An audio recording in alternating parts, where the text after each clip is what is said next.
Bienvenidos y bienvenidos a nuestra sesión de escuela de verano. Hablamos de fronterizas y lenguas en la creación literaria de lecturas recientes. Aquí estamos retomando, es como un recap de lo que hemos leído en el club de lectura. Y esta sesión es diferente a las otras que tuvimos, no solo porque no hay torta, sino que también porque primero tenemos una ronda de presentaciones que no es nada muy extenso, sino que brevemente recorriendo algunos de los temas centrales que hemos todos conversado en las sesiones. Y posterior a eso vamos a pasar, digamos, a conversar de los textos que sí que hemos leído, pero también si ustedes quieren comentar algún texto que no se habló y que ustedes conocen, por supuesto que también puedan comentar, o de la experiencia personal o alguna serie, etcétera, porque los temas son bien transversales, interesantes y presentes en la vida de todas y todos. Así que voy a partir dándole la palabra a María Paz, porque el tema de hoy surge de que, conversando, nos dimos cuenta de que si bien leímos hartas cosas distintas, terror, autobiografía, etc., nos dimos cuenta de que pareciera que había una búsqueda y una pregunta ontológica acerca de la identidad. La identidad que se construye desde personajes y autoras, ¿no es cierto?, femeninos. Y más que preguntarse quién soy, como bien preguntó Bárbara Hernández, ¿cómo sé quién soy? ¿Cómo me armo? ¿Cómo eso se ve a través del lenguaje? Y luego se representa en estas obras y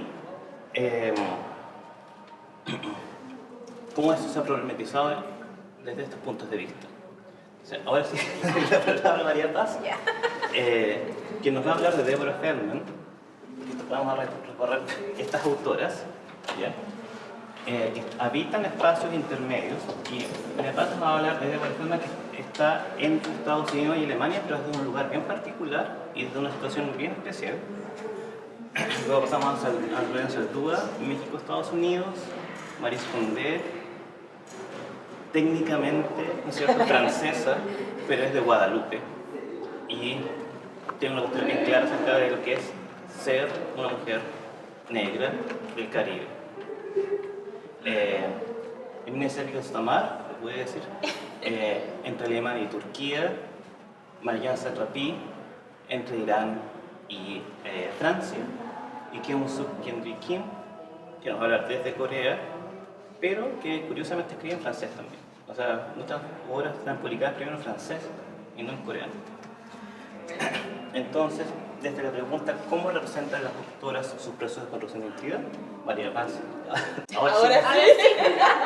Les voy a hablar de Deborah Feldman. Así que... Bien, no sé si me paro o no me paro. Como tú prefieras. Puedes parar, de bailar, ¿sí? No sé si bailar. Bien, bueno, Deborah Feldman, vimos una sesión de autobiografía en el club de lectura que estuvimos haciendo, fue en septiembre. No fue en septiembre, pero fue diferentes textos que hablaban desde la experiencia personal de las autoras y tocaban diferentes temas bien particulares. Y bueno, la biografía de Deborah Feldman en particular es como curiosa, porque ella se crió en el seno de una familia de la comunidad jasídica Satmar, ¿ya? Y esta comunidad jasídica es también particular porque tiene una costumbre como muy ortodoxa. Ellos son judíos, pero judíos al 100%. Entonces no se mezclan con las demás personas ni con las costumbres de la comunidad en donde están insertos, sino que son judíos, digamos, como de pe a pa, ¿ya? Y ellos vienen de un país húngaro. Los abuelos de Débora son de Hungría y la familia del abuelo, el abuelo sobrevivió haciendo trabajos como X dentro de los campos de concentración y la abuela, la familia de la abuela toda falleció, murió dentro de estos campos. Entonces solamente quedaron ellos vivos. Y ellos emigraron a Estados Unidos con la promesa de construir y reconstruir, digamos, las costumbres judías. Entonces es toda una creación de comunidad tan fuerte, tan sólida, que cuando Débora llega al mundo, digamos, ella ya está inserta dentro de esta comunidad en Estados Unidos, en un barrio en Nueva York, en Williamsburg, que parece que es otro mundo, porque hablan Yiddish, que, bueno, Yiddish en español, que es un dialecto que solamente hablan en esta comunidad y que varía de cada comunidad judía de otra. Por ejemplo, los que vienen de Rusia hablan de una forma, los que vienen, por ejemplo, de más de, no sé, otras comunidades, pueden ser incluso de Alemania, también se mezcla el alemán un poco, el húngaro, ¿ya? Y el hebreo. Entonces, lo que pasa con ella es que escribe sus memorias, ¿ya? Y hasta el momento tiene 2 libros publicados, que sería poco ortodoxa, no sé si vieron en Netflix la serie, ya, está inspirado, basado en la novela de Deborah Feld. Cambiaron muchas cosas, hicieron incluso más terrible la historia, pero todo, digamos, basado en hechos reales, nada es como tan inventado. Y la segunda, que es Exodus, en donde ella cuenta su viaje a Alemania, ¿ya? A Berlín en particular. Y la cita que tomé del texto que leímos habla particularmente de los libros y cómo la relación con la literatura de Feldman es tan fuerte, porque dice que son los únicos recuerdos felices que tengo de los que me lean. La mamá le leía a ella, pero no domino el inglés y no tengo forma de conseguir libros yo sola. Y ahí hay un punto crucial que vamos a tomar un poquito más adelante, porque el inglés y el yiddish no se juntan en esta comunidad. Como hablamos, esta comunidad solamente sigue costumbres judías, entonces no hay nada extranjero ahí. ¿Ya? Bien, ahí están en un costado los 2 libros que ya están publicados, están en español también. Y como les mencionaba, esta comunidad religiosa tiene sus propias costumbres y tienen esta cosa de la vigilancia. Todas las personas parece que te vigilan. O sea, y ella misma cumple ese rol cuando es chiquitita, ¿ya? Que no se da cuenta, pero cualquier persona una mujer sobre todo, que no se vista de acuerdo a los códigos que tienen, les empiezan a, no sé, pues les empiezan a tratar de prostituta, de pecadora, etc. Pero ella va repitiendo digamos, comportamientos sin saberlo realmente. Pero a lo largo de su vida, cuando va creciendo, se da cuenta de que todos la están observando. En la escuela, en la comunidad, incluso en su casa. La figura del abuelo es como la controversial aquí, porque él le revisa todo, hasta como su ropa interior, digamos, viendo si esconde algo extraño, algo que no sea de un judío, ¿ya? Y la abuela no la pesca, no está interesada en saber qué pasa con ella, solamente le da comida, y que tenga suficiente comida y que tenga el estómago lleno, listo, suficiente. Esa es mi muestra de afecto, pero no me preocupo qué está pasando contigo, si estás bien porque no tienes a tus padres, porque ella se crió con sus abuelos, no se crió con sus papás. Entonces también toma de la mano este núcleo familiar disfuncional, porque el papá tiene problemas mentales, la mamá la expulsaron de la comunidad y están ausentes dentro de su formación, de su crianza.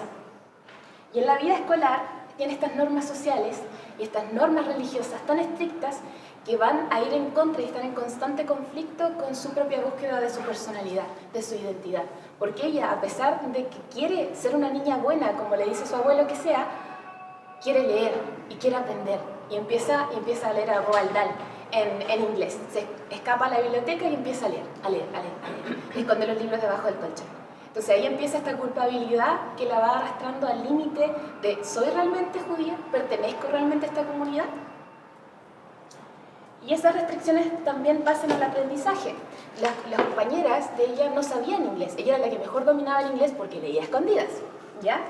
Y este yiddish, que viene a ser el dialecto sagrado del lenguaje que tienen que comunicarse, que sigue esos códigos que son los correctos, versus el pagano, que es el inglés, que es el extranjero, lo extraño, lo ajeno, lo que no te corresponde, ¿ya? Y tú no perteneces ahí.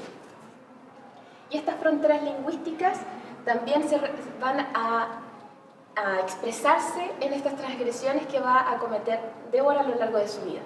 Primero cuando lee, después cuando quiere seguir las normas sociales se casa, pero después se da cuenta de que no puede conseguir esa libertad que pensó tener en su matrimonio, no la tiene. Entonces dice, yo ya no pertenezco a esta comunidad. Y derechamente va a romper con eso y adopta el inglés como su lengua de identidad. ¿Ya? Entonces viene esta cosa, la identidad como la percibe Débora es que no está determinada ni por una religión, ni por tu familia, ni por tus costumbres. Tú puedes elegir cómo construir tu identidad. Entonces eso es lo que nos pone, siempre nos está cuestionando. En tu familia, en tu núcleo familiar, en tu sociedad, en donde tú te desenvuelves, donde trabajas. ¿Cuál es tu identidad? ¿Qué rol asumes dentro de ella? ¿Qué idioma hablas? ¿Cómo se relacionan eso? Esa es la respuesta que encontré, al menos en Poco Ortodoxa, respecto a la identidad, lengua y estas fronteras.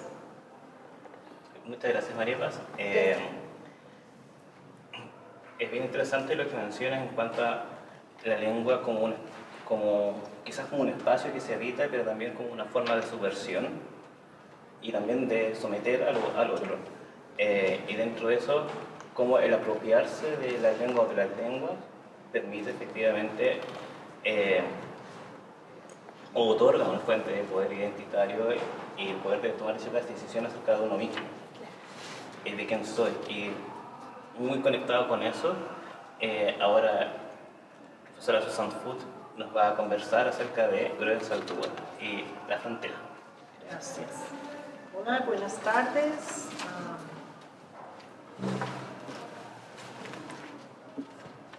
Quería mirar para no tener que... Ya. Ok, primera imagen. Después empecé a ver y ya no tengo tan claro lo que iba a decir, pero bueno. Gruel Saltúa, ¿cómo domar una lengua salvaje? Este es capítulo 5 del libro Borderlands, La Frontera, que se publicó en el año 1987. Y esta edición es el aniversario 25, pero ahora la última edición, la quinta edición, se publicó en 2022. O sea, es un libro que se lee mucho en Estados Unidos. Pero, y también ha sido traducido en muchas otras lenguas, hasta polaco, alemán, estaba en proceso de ser traducido al francés, leí en línea. También encontré un especialista de la India que decía cómo se podría traducir en distintos idiomas de la India, donde hay fronteras, donde hay problemas de conflictos, de guerras, donde hay mujeres oprimidas. Este libro ha sido una especie de guía para poder hacer transformaciones sociales. Y es un libro complejo, es de muchos géneros, tiene ensayos, tiene autohistoria, construir la historia de una comunidad, de un pueblo a través de tu propia historia como participante. Y eso cambia como leímos la historia, eso desde la perspectiva de una mujer que nace en una comunidad muy machista, hasta las mujeres apoyan el machismo de los maridos y de los hijos, y si la mujer joven va a copuchar con la vecina, entonces la suegra dice al hijo, pégale a tu mujer. O sea, eso, o sea, mucha violencia contra la mujer, y ella hace una denuncia también de esto, a la vez que rescata todos los aspectos positivos y quiere construir una nueva forma de ser. Había un autor, Vasconcelos, un mexicano, que escribió un libro en el siglo XX, tempranamente, La raza cósmica, como una visión utópica de México que incluye una visión de la raza, que es un término que se usa en México en una forma distinta que en otras partes, de esa idea de lo cósmico, de lo indígena, de mestizaje. Entonces ella como que toma un poco de ahí y habla de la nueva mestiza, que sería una persona liminal, marginal, que vive en la frontera. Y siempre hay fronteras, o que es un lugar, uno no puede escaparse de estas fronteras, es como un tercer espacio, no hay ni México ni Estados Unidos, un entre, y ahí se construye una identidad y una manera de ser de ese lugar. Entonces ella se define como una personalidad múltiple, ¿no? Mexicana, nació en el sur de Texas. Eso es otra historia, porque ella es la séptima generación de la familia que tiene su tierra en este lugar. Inicialmente, sus tierras de la familia pertenecían a México, pero había una guerra mexicano-americana que terminó en el año 1848 y se firmó un tratado de Guadalupe Hidalgo, donde México cedió un tercio de sus tierras a Estados Unidos, 55% de su territorio a Estados Unidos.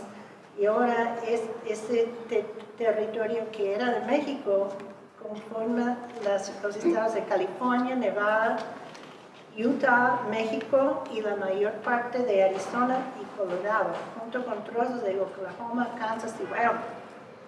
Entonces, esas tierras de México terminaron siendo de Estados Unidos después de la guerra.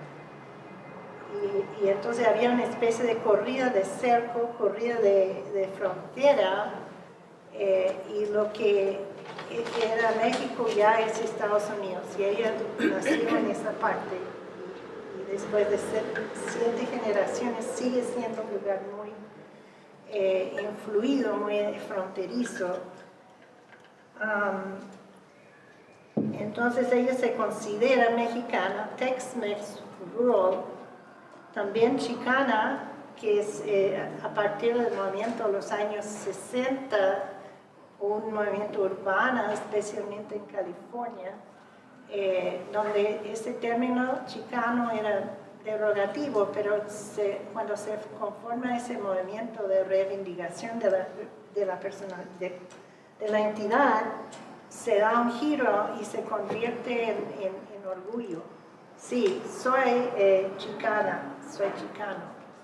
Y entonces ya no se puede ver como antes, esa palabra ya significa otra cosa. Entonces también chicana, indígena, en Estados Unidos, o sea, en México, el término indio no es tan negativo como peyorativo como en Chile o otros lugares del sur. Hay unos países como Perú o México donde se usa el término, se autodenomina. Y también lesbiana y poeta. Entonces tiene este conflicto en términos del machismo de su hogar, de su familia, con ser lesbiana. Y eso también es como parte de ser de tener una idea fronteriza, y es poeta. Y también habla en el capítulo 5 de code switching, de hablar de la necesidad, sobre todo en la frontera, de poder dominar distintas variedades de lengua. Dice que habla gabacho, aprendió México español como en México, como hablan los mexicanos españolizados, gabacho, Tex-Mex, que es una variante que se habla solamente en la frontera entre Texas y México, habla como los chicanos, que es una jerga más bien urbana de las grandes ciudades como Los Ángeles. Y también habla inglés, porque estudió inglés en la universidad, fue profesora universitaria también en la Universidad Panamericana en Texas y en otras partes. Y habla también de, este capítulo se llama Cómo domar una lengua salvaje.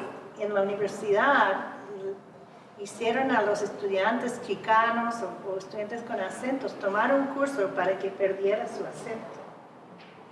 Y eso hoy en día no sé, ha cambiado mucho porque ahora es parte de la identidad, la forma de hablar, que puedes hablar con tu acento y tener orgullo y no sentir vergüenza por hablar,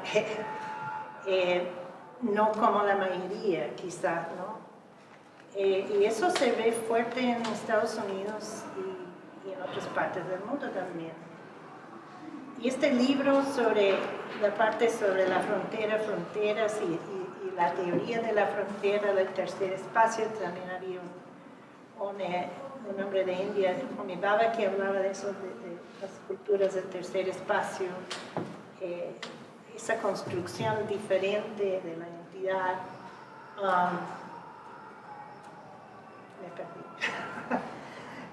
Pero, que este libro como dije antes, se ha influido en muchos lugares en el mundo, en los países de Europa del Este, por ejemplo, donde, por ejemplo, Hungría, los estados balcánicos también han tenido éxito, ha sido publicado en polaco,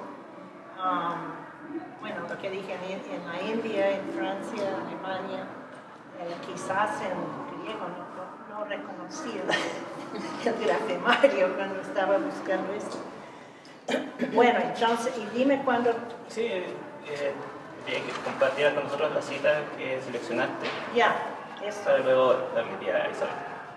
Entonces, vivir en la frontera significa que tú no eres ni hispana, india, negra, española ni gabacha. Eres mestiza, mulata, híbrida, atrapada en el fuego cruzado entre los bandos, mientras lleva las 5 razas sobre tu espalda, sin saber para qué lado volverte, de cuál correr. Muchas gracias, Susan. Y aquí tengo que contar estas cosas porque justamente dentro de esta multiplicidad que vos vas a duda de que yo no soy una cosa, soy muchas cosas, y dentro de eso hay un flujo constante y es un espectro, etcétera, etcétera. Lo hace de un espacio muy empoderado, pero llegar ahí hay un proceso complicado, y dentro de ese proceso donde hay un conflicto entre lo que yo soy, porque lo que yo decido, y lo que otros dicen que yo soy. Isabel nos va a contar un poco acerca de cómo estos conflictos se ven y otras cosas se ven en la obra de Maryse Condé. Sí.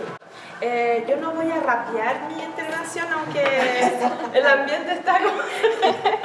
Pero sí le voy a contar una historia, le voy a contar la historia de una mujer que descubre que la criaron en una identidad alienada y que toda su vida va a partir en búsqueda de una identidad que va a ser liberadora y singular.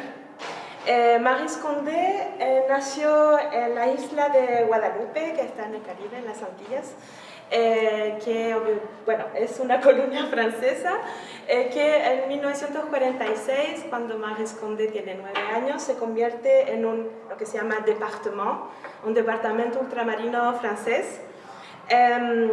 Y lo que les voy a contar hoy día, voy a partir de lo que leímos juntas en el club, que leímos un capítulo de Corazón que ríe, Corazón que llora, que está aquí, un capítulo que se llama Camino a la escuela. Bueno, para recordarle un poco Camino a la escuela, en este capítulo Maryse Condé cuenta que, bueno, está en París.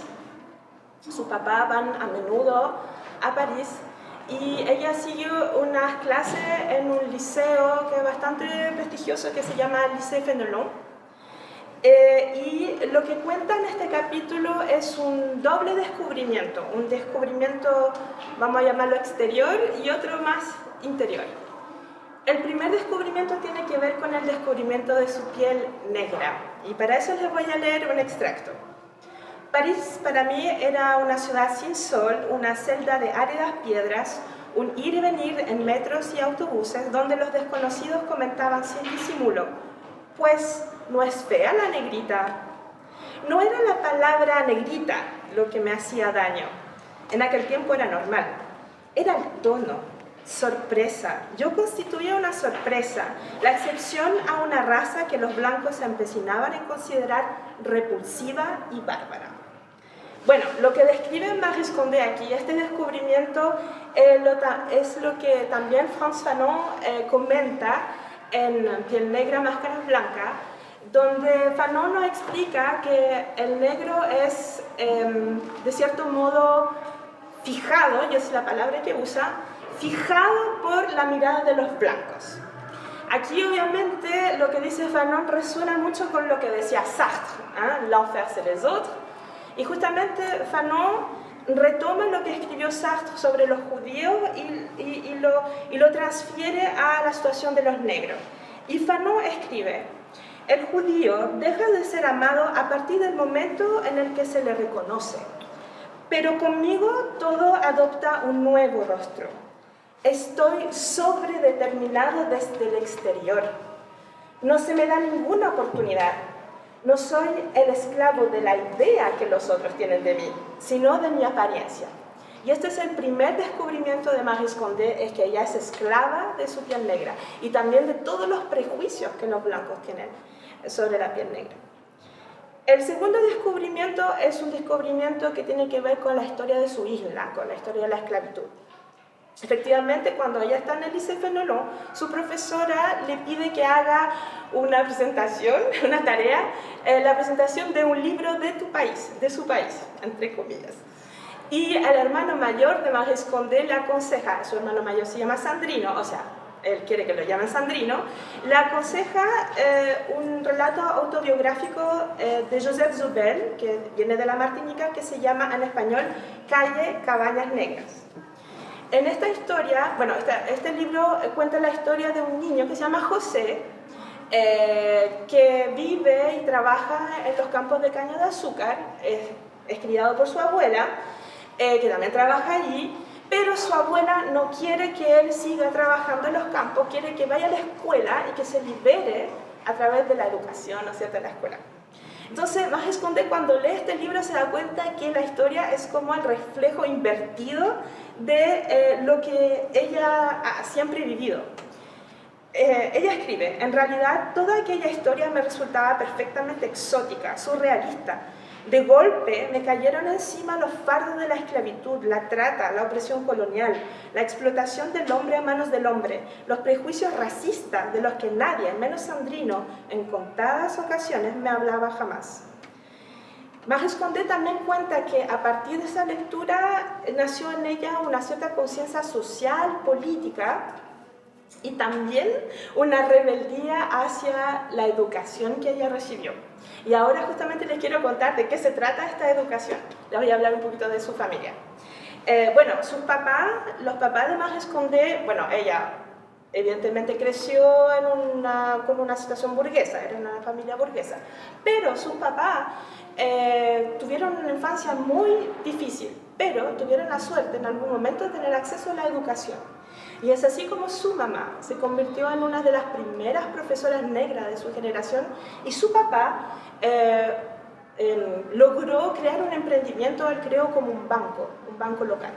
Entonces ellos tuvieron acceso a un éxito económico, social, y según Maryse Condé, este éxito es el origen de que ella fue criada en una especie de burbuja, ¿no es cierto?, en una ignorancia total de la sociedad donde ella vivía.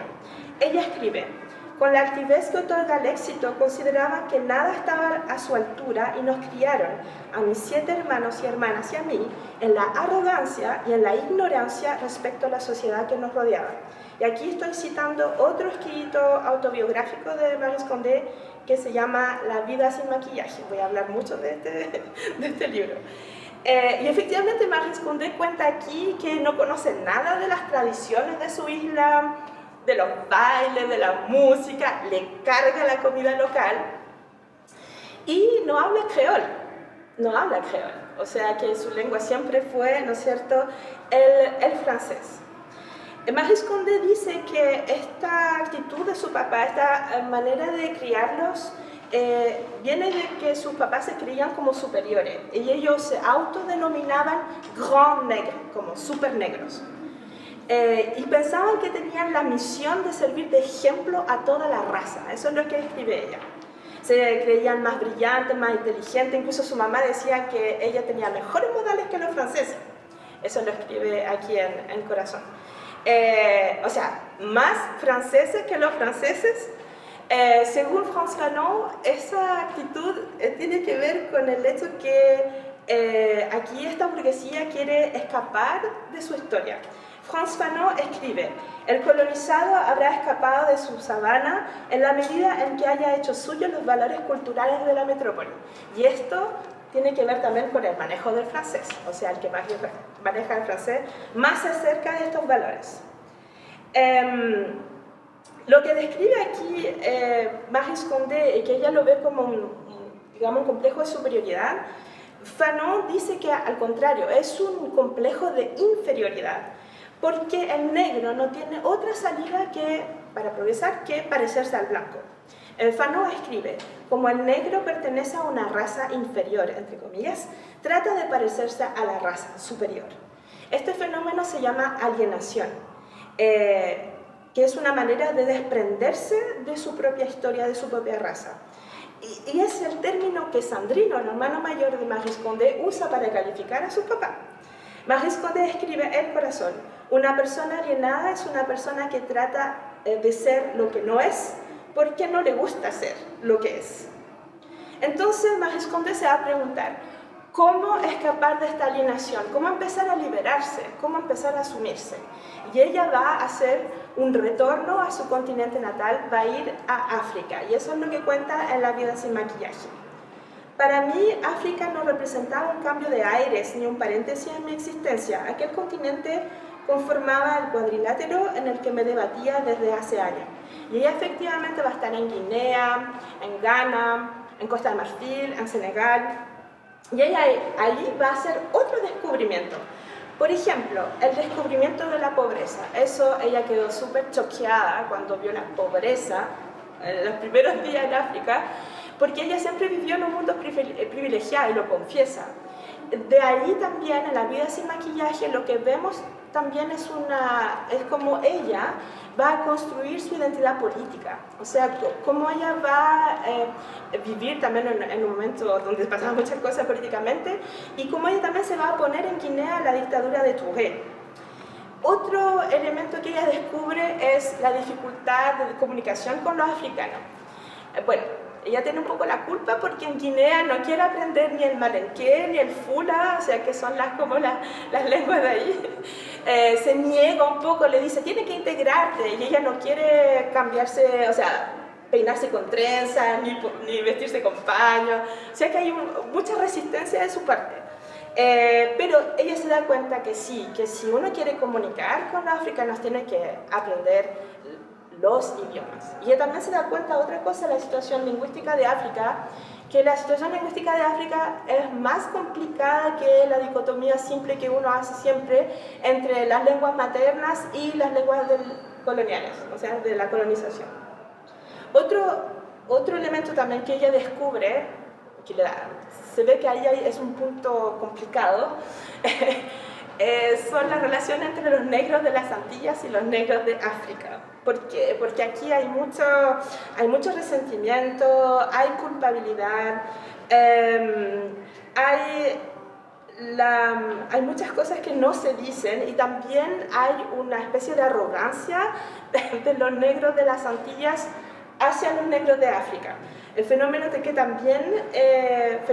también comenta Fanon, porque escribe: el antillano no se piensa como negro, se piensa antillano y se piensa más evolucionado que los negros de África. Finalmente, Marie Condé trata de liberarse de Francia. Cuando ella está en Guinea, bueno, su marido, Mamadou Condé, es de Guinea, y cuando está allá le proponen tener un pasaporte guineano. Ella dice que sí y ve en este gesto como una manera de liberarse, empezar a asumirse. A lo largo de la vida sin maquillaje le pregunta, ¿pero por qué no te vas a Guadalupe? ¿Por qué no vuelves a Francia? Porque ella tiene muchos problemas en África. Y ella dice, no, Francia y Guadalupe son parte de mi pasado. Ahora nosotros sabemos que ella volvió a Guadalupe en un momento de su vida y que ahora vive en el sur de Francia. Sí. En conclusión, yo le invito a leer La vida sin maquillaje porque es un relato muy sincero, muy conmovedor de una mujer que siempre va a estar en búsqueda de su historia, de su identidad. Yo no le hablé de toda la parte personal, de los problemas económicos que ella, profesionales, problemas con los hombres que tuvo. Pero a mí me conmovió mucho porque se ve que aquí tenemos una mujer que busca, que está en búsqueda de una identidad realmente singular y liberadora, fuera de los estereotipos, y esa libertad ella lo pagó muy caro. Eso, así que lean La vida sin maquillaje. Muchas gracias, Isabel. Y tomando un poco tus palabras acerca de cómo moldea a la familia versus cómo después yo necesito quizás romper con eso para encontrarse uno mismo. Y al mismo tiempo cómo tratar de volver más atrás para rastrear este linaje que está perdido. Ese es un conflicto que trabaja de cabeza, digamos, Emine Sevilla-Damar, en su relación fronteriza entre Alemania y Turquía. Entonces, Carola Orellana nos va a contar acerca de sus lecturas de esta autora. Bueno, para empezar, la lengua de mi madre, como dice el libro, la lengua es algo que no tiene hueso, que se mueve a todos lados, que tiene que ver un poco lo que decía Isabel, esto de manejar diferentes lenguas. Entonces, en este caso, lo que nosotros tenemos es alguien que quiere volver a sus orígenes o encontrarse con sus orígenes que quedó en alguna parte de Estambul, en alguna parte de Turquía.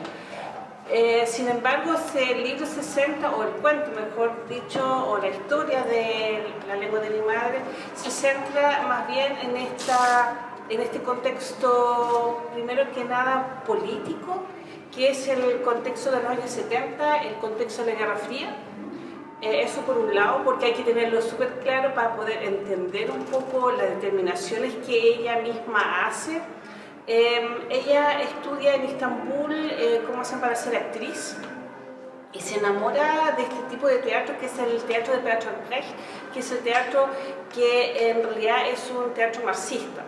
Entonces, donde quiere que el público sea consciente y que piense y que, ¿cómo se llama?, hay una dialéctica ahí donde el público debe pensar por sí mismo y no recibir información o imaginarse cosas, sino realmente ser crítico con lo que está presentando. Entonces ella se enamora de este tipo de teatro y decide ir a Berlín del Este.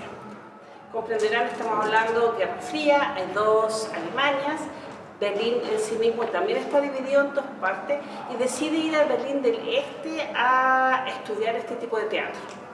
Entonces, ella como mujer se siente como una mujer emancipada, súper consciente de lo que ella puede lograr, de lo que ella sabe, de lo que puede producir. Entonces, ¿cómo se llama? Entonces, ella cambia de un lugar a otro, o sea, de un Berlín a otro, porque en un Berlín, que es como lo que nosotros siempre decimos, el Berlín capitalista, o la Alemania capitalista, es el donde trabaja y gana dinero. Entonces, el otro es Alemania, el otro Berlín es el que le da esta otra parte que es como la parte entre. Entonces, ella cuenta estos episodios, de repente está en Berlín, pero también hay un momento que está en Estambul. Y lo interesante de construir su identidad a través de la lengua es que ella decide aprender la lengua materna, que en realidad es la lengua de su abuelo, que es la parte escrita, que en realidad tiene que ver más bien con una escritura que se dejó de, que es la escritura árabe, que se dejó de hacer en Turquía para occidentalizarse. Entonces, quiere a través de esa lengua poder conectar con su abuelo, pero en el fondo conectar sus raíces que ha dejado de algún lado. ¿Qué es lo interesante de esta mujer emancipada que tiene una identidad bastante híbrida? Porque es crítica con Turquía, es crítica con Alemania del Este, también con el occidente, o sea, es muy crítica con todo lo que ella vive. Es, ¿cómo se llama? Por eso es bastante híbrido lo que decía Susan en delante también, cuando estábamos hablando como de ese tercer espacio, porque ese tercer espacio es el que ella construye. Entonces, ¿cómo se llama? Hace su identidad a través de su propio constructo. ¿Qué es lo más interesante de ella? A pesar de ser de origen turco, ella es una escritora alemana. Ella escribe en alemán, ella no escribe en turco. Los libros son traducidos en turco, bueno, en muchos idiomas, pero ella es una escritora alemana y ha recibido un montón de premios, ¿cómo se llama? Alemanes, que son los premios máximos que se puede conseguir en Alemania un escritor que escribe en lengua alemana. Y eso es como lo interesante. Entonces, no, a veces una vez alguien me dijo, no la puedes encasillar como una escritora migrante o cosas así, no. Lo que pasa es que ella, me decía esta persona, me decía, ella es una escritora alemana, de tal punto de vista, pero yo decía, y la discusión se genera, claro, si escribe en alemán, es una escritora alemana, sin embargo, su origen es tan presente, porque cuando uno lee los textos, usa palabras que no existen en alemán, como la palabra en alemán, como dice aquí, Mutterzunge, esa palabra no existe.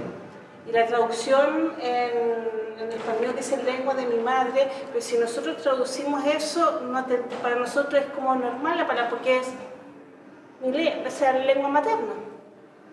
Eso es, lengua materna. Y nosotros lo usamos en francés, en español y en inglés. En muchas lenguas usamos lengua materna, pero los alemanes no lo usan. Entonces eso es como un punto o una discusión interesante que se puede generar de una autora que tiene otro origen y que vive en y que construye esa identidad muy consciente de sus orígenes turcos, pero también alemanes, y también como mujer, y como también como una mujer, ¿cómo se llama?, emancipada.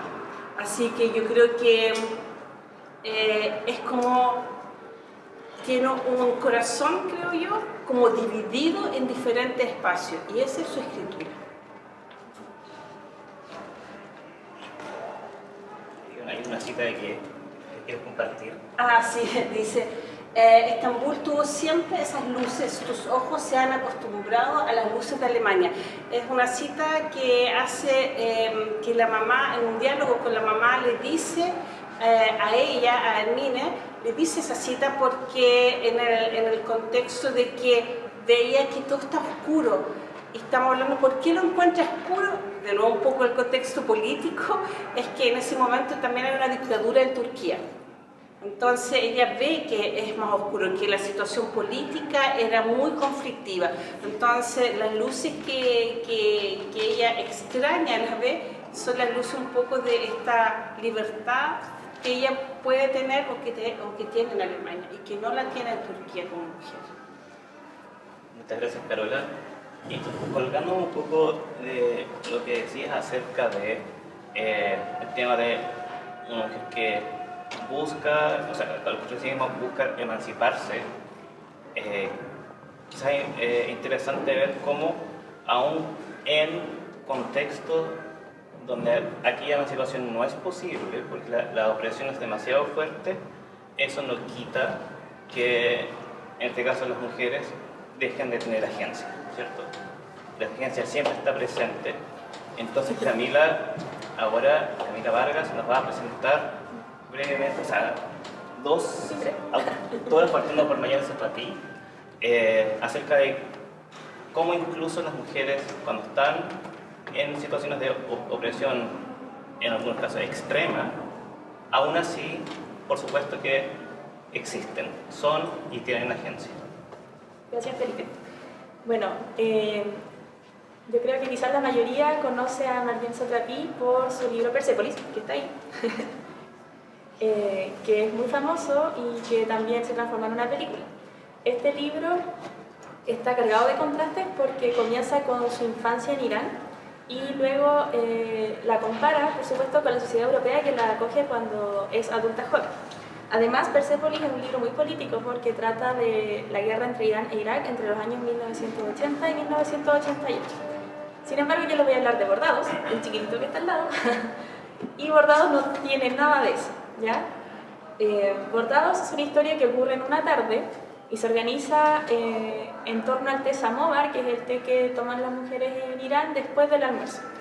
Después del almuerzo, cuando los hombres se fueron a tomar la siesta, ellas ya limpiaron y levantaron todo y prepararon el té para juntarse a conversar en un grupo intergeneracional donde tenemos a parientas, amigas, vecinas, etc. Mientras comparten el té samovar se cuentan infidencias y se dan consejos astutos para poder sobrevivir en una sociedad extremadamente machista que pone en alta estima la virginidad de las mujeres, su apariencia física para que se mantenga juvenil y su capacidad para encontrar marido. Pero este es un libro cargado de humor, ¿ya? Se comparan penes circuncidados musulmanes, penes no circuncidados europeos, y se intenta dar respuesta ingeniosa a los problemas que viven mujeres en todo el mundo. Algunos problemas muy serios como los matrimonios arreglados y las infidelidades que las mujeres sufren dentro de los matrimonios, y también otros problemas ligeros como cómo hacer frente a una suegra complicada o cómo arreglarse la nariz. Algunas personas, muy fanáticas de Persépolis me imagino, sostienen de que Bordados son como capítulos sacados de Persépolis, que deberían haber estado incluidas en esa obra, que es una obra magna. Pero yo discrepo con esta idea porque aunque así fuera, encuentro que hay una gran reivindicación de las historias cotidianas de mujeres comunes. Ya, como les dije, Bordados está sacado del contexto político que carga Persépolis y se trata de la complicidad que existe en las mujeres, del apoyo que se dan mutuamente y de las conversaciones, que los hombres se pierden y que muchas veces critican también. En el libro Brujas, Casa de Brujas y Mujeres, Silvia Federici aborda la evolución del término cotilleo, que yo considero que es reivindicado en el libro Bordados. En inglés antiguo significaba mejor amiga, pero el término fue evolucionando y se comenzó a usar para referirse a conversación difamatoria, potencialmente sembradora de discordia y asociada típicamente a las mujeres. Esta fue una práctica muy perversa porque empezó a juzgar la complicidad que existía en las mujeres, que venía desde la Edad Media, donde las mujeres de clase media y baja trabajaban de forma grupal. Y esta visión de que el cotilleo es malo y que es algo típico de las mujeres se contrapone con la idea de que las mujeres son tejedoras de memoria y que muchas veces son las que mantienen vivas las cosas del pasado, las transmiten al futuro, entregan conocimientos médicos, entregan conocimiento también para lidiar con las emociones y producen un sentimiento de cohesión y de identidad en las culturas. Son las que mantienen la tradición oral porque, como bien sabemos, históricamente se les negó el acceso a la educación. Entonces, al no poder muchas veces escribir, era la tradición oral la que mantenían las mujeres y mediante la cual se podían traspasar conocimiento. Entonces, calificar de chismorreo toda esta producción de conocimiento forma parte de la degeneración de la mujer y de una forma de silenciarnos, manteniéndonos alejadas de los espacios públicos de toma de decisiones. Y una forma también de privarnos de definir nuestra propia existencia. Me gusta mucho esa imagen del libro porque es cuando la abuela y matriarca de la historia como que da inicio a la conversación y dice: hablar a espaldas de los demás es el ventilador del corazón. Entonces, como resumen, en Bordados, la identidad de Satrapi se construye en base a sus lazos familiares y amistosos, a la complicidad entre mujeres, que podríamos actualmente llamar sororidad, y a la confianza en la experiencia de las mujeres mayores.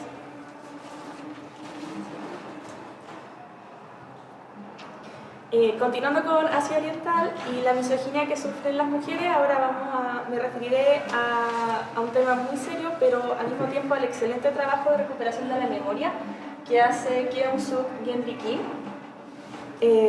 A diferencia de las autoras que mencionaron mis colegas, ella no hace autobiografía, pero hace biografía en el libro Hierba. Entrevistó a Lee Ok-sun, que fue una mujer de consuelo, es decir, una esclava sexual en la Segunda Guerra Mundial a manos de los soldados japoneses. Dejando de lado un breve momento lo macabro de esta historia, me gustaría recalcar que la historia de Lee Ok-sun comienza cuando era niña y ella tenía un gran deseo de ir al colegio, pero su familia era muy pobre y solo le dio esa oportunidad al hermano mayor. La situación económica era tan difícil que los papás se la entregaron a otra familia con mejores recursos, supuestamente para que la educaran, pero esto nunca pasó. Y aún en su vejez, Lee Ok-sun se cuestiona si es que fue premeditado, si como que los papás se deshicieron de ella a propósito, o si de verdad creyeron que le estaban dando un futuro mejor, pero no fue así en lo absoluto. Esta familia nueva que la acogió nunca le permitió acceder al colegio, sino que le hicieron trabajar en un restaurante desde muy pequeña. Y así con el comienzo de la guerra fue pasando como de mano en mano hasta llegar a estas casas de consuelo para los soldados japoneses. Lamentablemente, por influencia del confucianismo en Corea y el valor otorgado a la virginidad, estas mujeres víctimas de violencia sexual fueron muy discriminadas posteriormente, aun cuando terminó la guerra, y muchas fueron repudiadas hasta por sus propias familias. La sociedad, en la mayoría de los casos, no se encargó de intentar ayudarlas. En el libro podemos ver muchas cosas muy terribles como palizas, intentos de suicidio, embarazos no deseados, enfermedad de transmisión sexual, etc. Porque la historia de Lee Ok-sun es muy dura, así como la de las mujeres con las que ella compartió en ese tiempo. Pero la autora hace un trabajo muy respetuoso y evita mostrar violencia física explícita por respeto a las mujeres implicadas y para evitar su revictimización. Por ejemplo, la primera violación que sufre Lee Ok-sun, ella la muestra con párrafos, páginas enteras con fondo negro. Y de la misma forma, otras escenas de violencia o de mucho sufrimiento emocional las trata con el uso de la naturaleza, porque Lee Ok-sun siempre dijo que ella extrañaba su pueblo natal, la cordillera, entonces muchas veces cuando está narrando algo particularmente fuerte, se dedica a mostrar cambios de estaciones, el cielo, el viento, las montañas. Que es la misma razón por la que le puse Hierba al libro.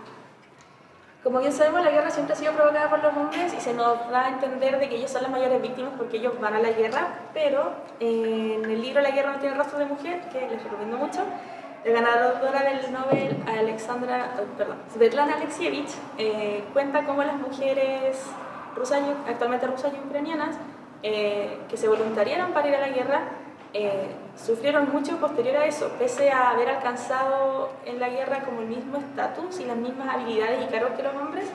Luego de que la guerra terminara, algunas dicen que después de la guerra tuvieron que luchar otra guerra, o que antes de la guerra le tenían miedo a la muerte, pero posterior a eso le tenían miedo a la vida. Una francotiradora especialmente exitosa y hábil en lo suyo, dice que la discriminación era tan fuerte que las excluyeron de los círculos de veteranos, nunca las invitaron a los desfiles y que la sociedad en general las repudió y las acusó de prostitutas por haberse ido a meter como a este mundo de hombres. En el libro igual se retrata la violencia sexual que ejercieron los soldados rusos contra mujeres civiles alemanas.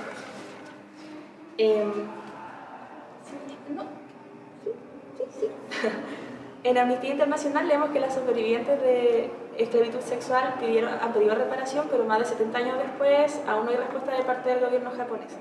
Y la violencia que sufrieron fue tan grande que no solo fue física, sino que también, como se puede ver acá, se les prohibía hablar su idioma materno. Y las mujeres entre ellas tenían que como conversarlo bajito y usaron contarse historias como una forma de sobrevivir al horror que estaban sufriendo. Por ejemplo, ahí leemos, en la estación estaba prohibido hablar en coreano. ¿Te duele aún? Pero entre nosotras siempre lo hablábamos, eso sí, susurrando. ¿cuándo vamos a salir de este infierno? Entonces, para Lee Ok-sun, que es la protagonista a quien se le entrevistó para este libro, cuya voz fue amplificada por Keum-sung Gendry Kim, la identidad se construye en base al compañerismo entre mujeres nuevamente, a la resistencia y a reapropiarse de su propia historia para contarla como realmente fue, con la esperanza de que estas atrocidades no se vuelvan a cometer. Muchas gracias, Camila, y muchas gracias a todas ustedes, Susan, Isabel, Carola, por compartir sus lecturas con nosotros, con todos nosotros. Y ahora la idea es que conversemos todos, así que pueden ser preguntas, pueden ser comentarios, puede ser también que esto ustedes les recuerda alguna otra lectura que ustedes hayan hecho que no sea de estas autoras o alguna otra obra o película, serie, cómo estos temas resuenan en ustedes. Nos gustaría mucho escucharlos y conversar. Efectivamente ahora le damos pie a la segunda parte de la presentación, que es, o sea, del evento, que es un conversatorio. No sé si alguien quiere partir, romper el hielo. Bueno, quizá, que podría romper un poquito, un poquito. Quizá lo interesante de las lecturas que hicimos en el club de lectura y lo que ahora estuvimos presentando, porque hicimos como que tomamos algunos textos, ¿verdad? Porque no se podía todo de nuevo. Este elemento biográfico y autobiográfico de los textos. Yo creo que eso fue como, encuentro como interesante, como un hilo conductor aquí, un hilo rojo, de los textos. Yo creo que eso también que fue como importante. Y no sé si lograron leer algunos, quizá a través de la página de Instagram, si subieron algunos otros textos, no sé si pudieron revisarlos o verlos. Un Heimer, no sé si alguien lo leyó. No, ¿No se sientan mal? no. Era posible. Era bastante.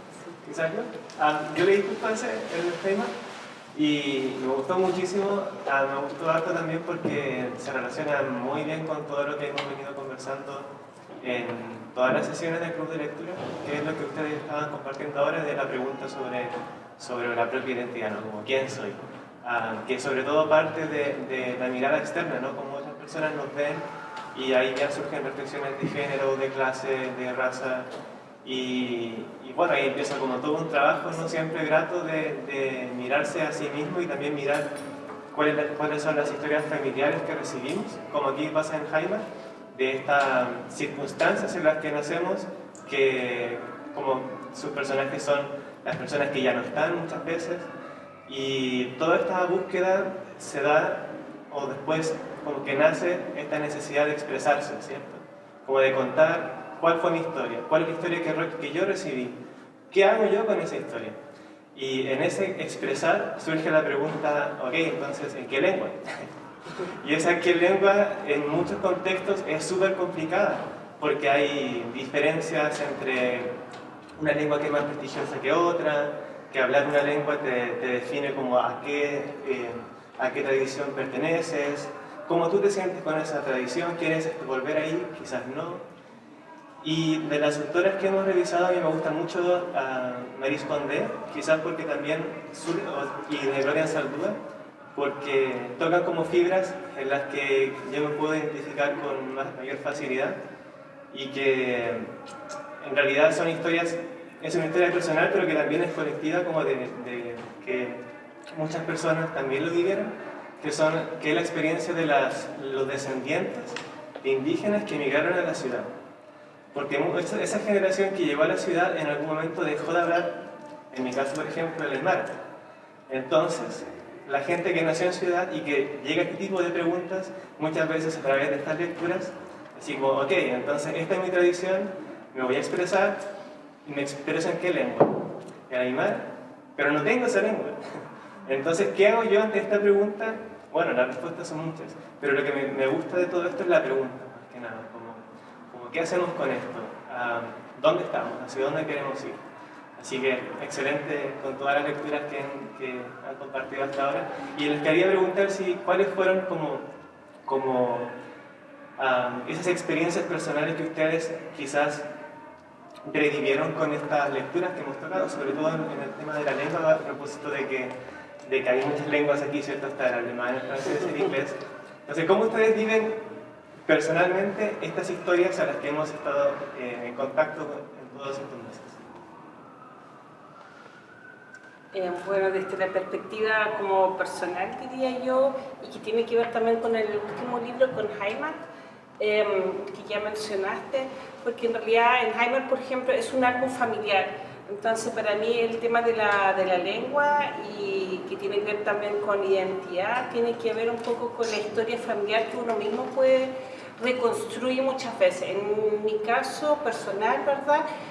Al principio, cuando estuvimos trabajando el tema de la memoria, justamente la conmemoración de los 50 años, ¿verdad?, de la dictadura y todo eso, se hizo una relación directamente con lo que es el exilio de mi familia o de mi parte, de crecer en el exilio junto a mis padres.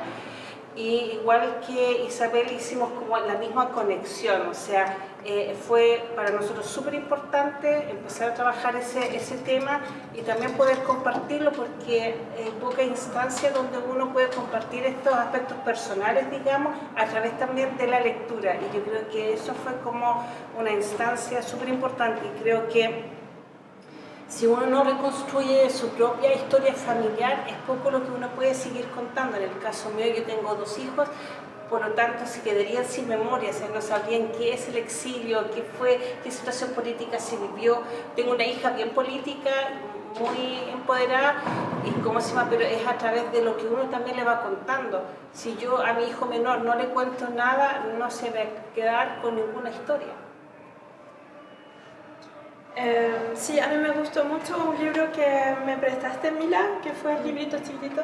¿Cómo se llama? Vivir entre lenguas. Vivir entre lenguas. Ah, ese es mi drama todos los días. Ese es mi drama todos los días. Un drama que es súper... o sea, un drama, no un drama, pero a veces me doy cuenta y digo, en realidad no sé hablar bien ninguno de los 2 idiomas. Ni francés ni español. ¿No es cierto? Y en ese libro hay muchas cosas que hicieron eco, así como cosas muy concretas vividas así como en la infancia. Yo tuve que reaprender el español, porque cuando llegué a Francia rápidamente me negué totalmente a hablar mi idioma. Así que mi papá me hablaba en español, yo le contestaba en francés. Obviamente es algo muy común, es algo muy común, uno tiene que integrarse, ¿no es cierto?, asimilarse a una sociedad, a un entorno. Obviamente ahí hay muchas cosas que pueden ser de dolor personal, o sea, del hecho de haber dejado un país cuando uno estaba consciente de que estaba dejando un país, o sea, que yo era mayor que mi hermano.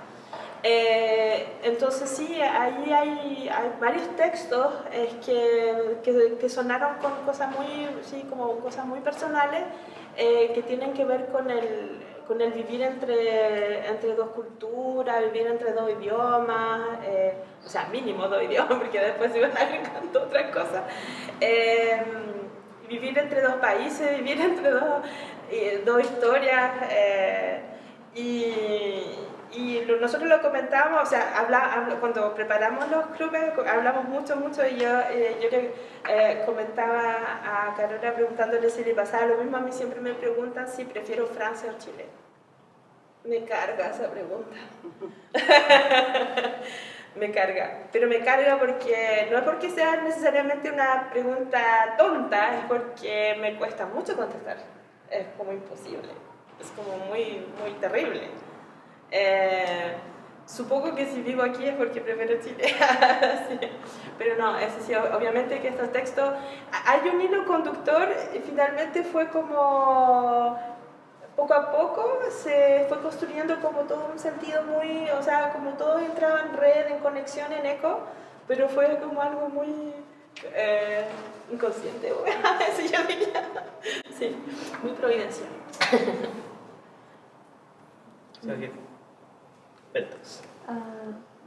Yo quiero hacer, no sé si es una recomendación, pero a partir de Hierba me llamó mucho la atención porque si bien Oxum crece en la historia, el relato parte desde una niña que más encima es una niña de provincia, porque es de Busan. Y me hizo pensar en Cram, de María José Ferrada. No sé si es José Ferrada. Es un libro de la dictadura, pero de una forma muy indirecta.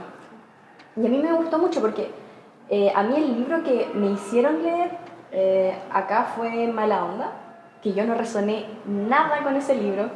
Y siempre pasa que al menos los que más famosos se hacen, o sea, libros sobre la dictadura suelen ser en el contexto de Santiago o en el de acá de Concepción.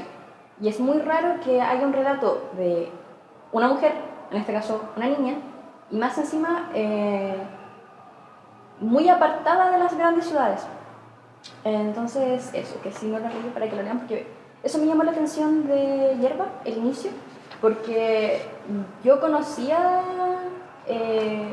como este episodio en la historia de Corea del Sur, pero me llamó mucho la atención que partiera desde que era una niña, que no se inserta de golpe en está pasando esto, estoy en Japón, aquí y acá, no, parte desde que es una niña, y siento que eso es una relevancia muy muy grande, porque faltan relatos como de episodios cruentos de la historia, pero desde la infancia, sobre todo desde las mujeres. Es que al final, como bien dices tú, su infancia es muy relevante porque si ella hubiera nacido en otra familia, posiblemente no habría llegado a la situación tan terrible que vivió. Entonces era un abandono, ella vivía en el campo, como sabemos, y entonces era una desprotección y una vulnerabilidad total, o sea, pasaban hambre, ella en un momento cuenta que su perrito desapareció y de ahí se dio cuenta que se lo comieron los vecinos. Entonces, esos pequeños detalles nos van armando una historia y nos permiten comprender cómo ella llegó a eso y cómo, obviamente, las demás mujeres con las que ella estuvo también. Había un tema ahí de abandono social en el campo que permitió que esas mujeres fueran siempre las más vulneradas. Y yo, obviamente, no tengo ningún tipo de experiencia personal con la guerra, pero me gustó mucho Hierba y también me gustó Persepolis. Y el otro libro que es un sub-Gendry King que mi hermana no me trajo, que se llama, se lo presté, que se llama La Espera, porque igual habla sobre las familias que fueron separadas en la guerra y las que quedaron en Corea del Norte y Corea del Sur y cómo años después el gobierno sigue tratando de juntarlos, madres con hijos, etc. Muy buenos relatos que igual nos permiten entender la guerra desde el punto de vista de las mujeres, porque la historia siempre la cuentan los hombres. Voy a hacer un comentario. Me encantaron el dibujo y en algunas partes se parece a Mafalda y es como una anti-Mafalda. Es muy chistosa ella como niña. Y es como fue como cuando vi su carita y dije, esta cara es como conocida. Pero el dibujo me encantó, lo encontré muy poético, muy bello y al mismo tiempo tiene ese lado así como ella graciosa, como graciosa. Una niña muy avispada. Me pareció súper interesante tu comentario. En general es súper interesante, pero quizás personalmente me llamó más la atención algo que coincido tremendamente contigo, es que los relatos, o sea, las grandes tragedias y brutalidades de la humanidad, coincido contigo que es súper importante y valioso poder contar con versiones acerca de cómo esos horrores se vivieron también fuera de las capitales. Porque claro, la dictadura no pasó solamente en Santiago, pasó solamente en una ciudad como Concepción, así como el horror de la ocupación japonesa en Corea no pasó solamente en Seúl, y no solamente en las ciudades, sino que es algo que permeó hasta la zona rural y donde golpea parece más fuerte todavía. Y más aún, cómo golpea a la mujer, la violencia simbólica y física sobre la mujer, algo que está completamente interconectado, porque no son bajas de guerra, digamos, ¿cierto? En el sentido de balas, bombas, que es horroroso también, pero hay un ensañamiento con el cuerpo de la mujer que ocurre por un motivo, y que no es para ganar las guerras logísticamente, sino para ganar una guerra simbólica. Y me gustaría preguntarles a cualquier persona cualquier mujer aquí presente que quisiera compartir cómo leen ustedes esa violencia simbólica sobre el cuerpo de la mujer, porque por supuesto que tienen una visión mucho más cercana, ¿no es cierto? Y no sé si alguien quisiera como compartir su lectura de eso, de ese horror. Bueno, desafortunadamente hoy en día cuando vemos las noticias nos damos cuenta y hay mucho ONG y mucha gente que ahora está observando mucho lo que está pasando en términos también de violencia, de la violencia sexual hacia la mujer como arma de guerra, que es lo que es. Yo pienso que efectivamente la utilización de la violencia sexual como arma de guerra tiene varios niveles. Y no solamente niveles simbólicos, también, por ejemplo, lo que se habla mucho respecto a las violaciones es también de cierta manera como contaminar el otro, o sea, contaminarlo, ¿no es cierto? Eventualmente que estas mujeres queden embarazadas con la otra raza. Con la otra raza, o sea, entonces por eso es que hay niveles de terror, porque las mujeres obviamente viven en el terror de lo que puede pasar. Por eso es que la violencia obviamente es simbólica, pero es una violencia que es real y tiene consecuencias reales y también tiene una percepción que, o sea, tiene un impacto que es. Por eso se habla de arma de guerra, o sea que estamos aquí violentando de otra forma, haciendo la guerra de otra forma también. Hoy día se habla mucho de eso porque hay relatos horribles de cómo se humillan, o sea, más que eso, o sea, como que se destroza completamente el cuerpo de la mujer. Y el impacto de verdad es como en varios niveles. Y el tema de castigar igual a la mujer, o sea, incluso fuera del contexto de guerra entre países, a nivel civil, por ejemplo, en Medio Oriente constantemente nos enteramos de que apedrearon a mujeres o mataron a mujeres porque no usaron el velo, porque estaban en una fiesta electrónica. Entonces, siempre se busca castigar y oprimir mediante nuestro cuerpo. Bueno, más allá de que si es guerra o no, pero que tiene que ver con el trata de blancas. O sea, si pensamos que la migración que trae también la migración a diferentes países europeos, aquí en Chile, es justamente el trata de blancas, donde de nuevo, ¿quién son las víctimas?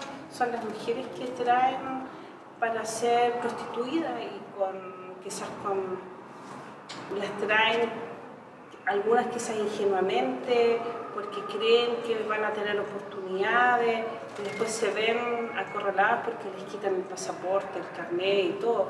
Entonces creo que la violencia, en especial obviamente en guerra, es doble porque siempre se trata de castigar a la mujer, como ya lo hemos dicho. O sea, los alemanes con las francesas, después los franceses cuando llegan a Alemania, o los rusos, siempre está presente, siempre está una historia de esa manera. Pero también está este otro que el que tenemos actualmente también aquí en Chile, que es también tráfico, ¿cómo se llama?, de mujeres que existen y sobre todo de jóvenes, de mujeres jóvenes. Me llama la atención, estaba pensando en Jaime, cómo la violencia y la opresión contra la mujer también se puede disfrazar como algo virtuoso, como amor, que bueno, pasa en la violencia en la relación, por ejemplo, lamentablemente frecuentemente, pero recuerdo la parte de Heimat en que los nazis glorifican a la mujer a través del Día de la Madre, ¿no es cierto? Y cómo esta glorificación de la mujer como madre finalmente también es una forma de violencia sobre el cuerpo de la mujer, porque les están cosificando para un objetivo muy puntual de ese estado policial que era de manera nazi. Claro, es como la función de la mujer, por ejemplo, no como las mujeres rusas o ucranianas que habían mencionado antes, que iban a la guerra o que disparaban. Las mujeres no iban a la guerra. Si es que acompañaban, era así como o enfermera o que seguían a un hombre, que podría ser como en el caso de Jaime, también aparece como muy cortito, no se profundiza con eso, pero existe. La mujer para los alemanes o para Hitler o en toda la historia de lo que ellos llaman raza, tiene una connotación totalmente negativa. La raza siempre va a ser, y la etnia son elementos negativos en Alemania. Entonces, ¿cómo se llama? Porque Hitler intentó a través de educar ya en la escuela, en los colegios, ¿verdad? De que ellos eran la raza superior, entonces la mujer tiene tiene que ser un cierto estereotipo de mujer que tiene que ser la madre de la patria. O sea, eso es la matriz de todo. Claro. En el libro que mencioné, que es Brujas, Casa de Brujas y Mujeres, Silvia Federici igual habla de los arquetipos de la mujer. Y dice que la mirada masculina nos puede idealizar como la Santa Madre, así como se idealiza a la Virgen en la Iglesia Católica, o nos puede mirar desde el punto de vista de la misoginia. Y cuando habla de los arquetipos de mujeres, habla de precisamente la bruja, la Virgen, que vendría siendo la madre, y la prostituta. Hay más, pero esos son los que recuerdo siempre. Sí,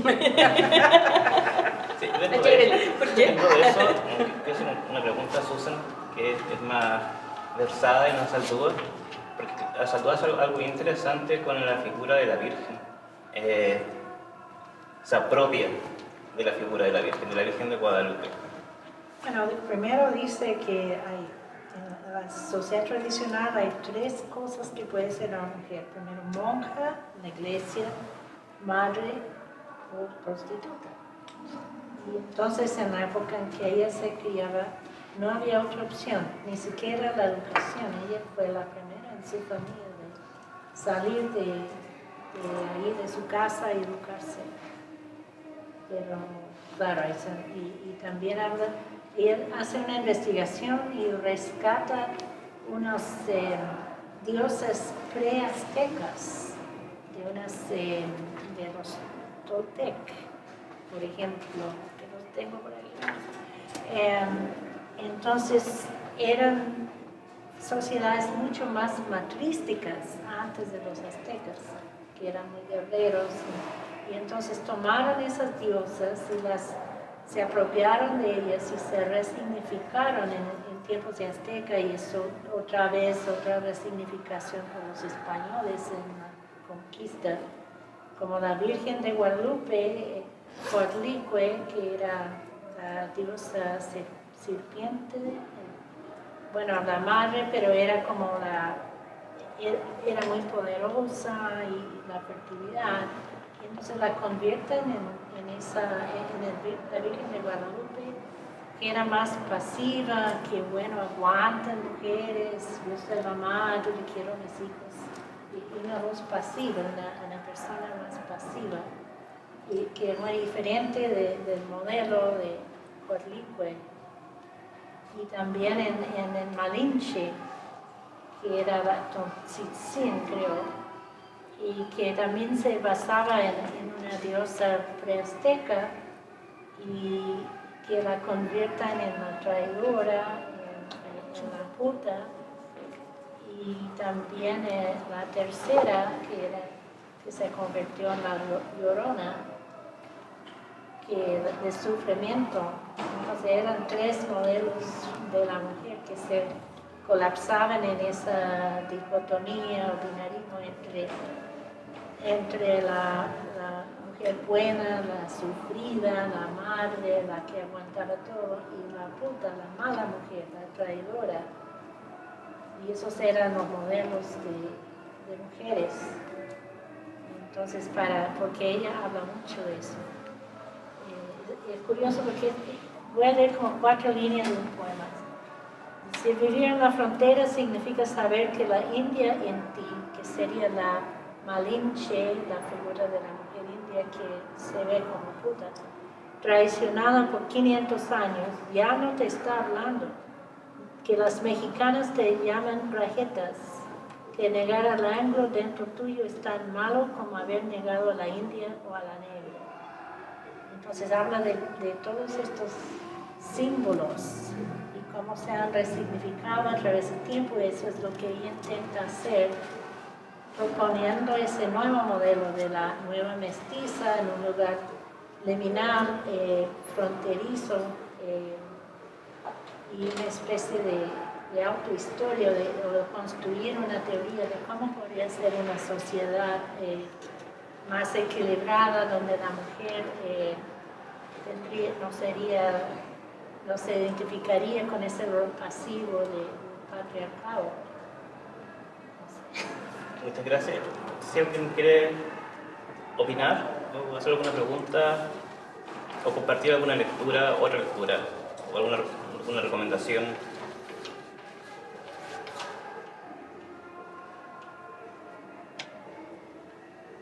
No, quisiera decir una cosa también, que siempre he trabajado con poesía mapuche en el posgrado, en el magíster de doctorado, y los testimonios. Y lo que veo ahora, tanto hombres y mujeres, la revitalización del mapudungun, que venía de la nada básicamente, porque había un periodo donde no había gente que haciendo eso, pero ahora, por ejemplo, aquí, que surgió desde la Universidad de Concepción y alrededores de FIO, que dan clases de mapudungun en línea, tienen 3 niveles ahora, 2 que son básicos y uno que es intermedio básico. Y hay un grupo de tanto mujeres y hombres que están levantando la lengua, y son de familias que los padres o los abuelos no querían enseñarles la lengua para que no fueran humillados en la escuela y no fueran discriminados. Pero eso es un fenómeno muy interesante, lo que está pasando, porque la gente está trabajando sin proyectos, a veces tienen, pero casi por amor al arte, ¿no? Para poder recuperar, revitalizar la lengua y lo que eso significa en esta sociedad. Es bien interesante. Gracias por el dato también. Si quieren estudiar, van a tener 3 cursos flash en febrero, que duran una semana en los 3 niveles: básico, menos básico y menos básico. Yo tomé los 3 cursos. Eso me hace pensar en lo que comenta Majes Koundé, porque ella no es dura con sus papás.